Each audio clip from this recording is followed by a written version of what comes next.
যেখানে যাই, আমি যাওয়ার আগেই হযরত হরতাল শরীফ আইসা আছে 144 ধারা হাজির।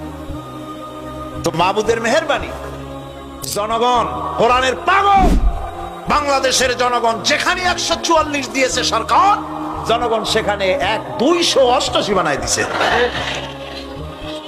এক পত্রিকায় দেখলাম সেখানে লিখেছে হরতালও সফল, তাফসিরও সফল।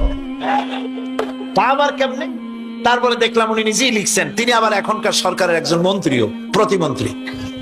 তিনি লিখছেন সেখানে যে সাইদি যেখানে যায় হরতালের ডাক দেওয়া হয়। তো হরতালের ডাক দেওয়া হলো পরে স্কুল বন্ধ, কলেজ বন্ধ, মাদ্রাসা বন্ধ, দোকানপাট বন্ধ, কারখানা বন্ধ।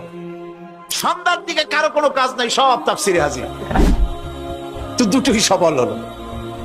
কোরআনের পাগল থেকে, কোরআনের পাগলদেরকে কোরআন থেকে বঞ্চিত করা, দূরে রাখা ওদের সবচাইতে বড় ভয়। বুড়ারা ওরাই যাবে মাহফিলে, যুবকরা যায় কেন? ওদের চিন্তা যে আমাদের পুকুরের জিয়ানো মাছগুলি সব তো নিয়ে গেল, ঠেকাইতে পারবে না। এই যুবকদের শরীরের ভিতরে রক্ত কার? না না, আল্লাহর রক্ত না, আন্দাজে কথা কইেন না।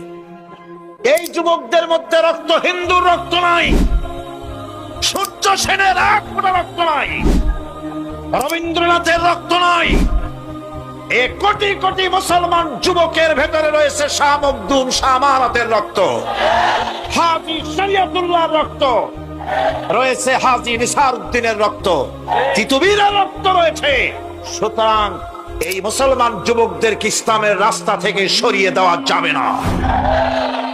যুবকদের বলি, আল্লাহর দ্বীন কায়েমের জন্য ঐক্যবদ্ধ হতে হবে। বাংলাদেশ আল্লাহর জমিন, কোরআনের আইন এখানে প্রতিষ্ঠার জন্য যুবকদের বলি, ইসলাম শেখো, কোরআন শেখো, চরিত্র বানাও।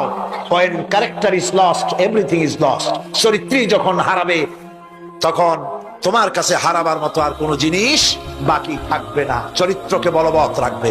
চরিত্র হলো সবচাইতে, মানুষ হওয়ার জন্য চরিত্র শ্রেষ্ঠ জিনিস। এই চরিত্রকে তোমরা হেফাজত করবে, 5 ওয়াক্ত নামাজ পড়বে, ওয়াকুনু মা'আস সাদিকিন, সত্যবাদীদের সাথে থাকবে।